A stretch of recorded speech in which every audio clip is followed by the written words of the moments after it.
Y va ella va. La vez pasada presentaba aquí la chesija de ya tú presentaste ni ven la chetua. Algo era Daniel Quintana. Ahí cara ahí luchador. Aquí ponemos cacoa que dignamente no va a poco jueves. La hora de producción hina.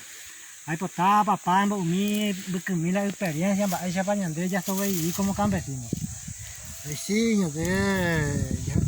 ya descubrí cultura propia, el campesinado, o vamos a morir, históricamente Paraguay, ya va a poco jueves, ya mantener, ya de familia, ya mantener su nieta. La presión de cultivo tradicional, y mi tía, y ya vendí mi ya.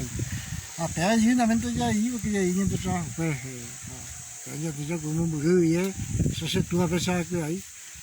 Trabajador, colega, pues hay luchador, hay combatiente de la guerra del Chaco.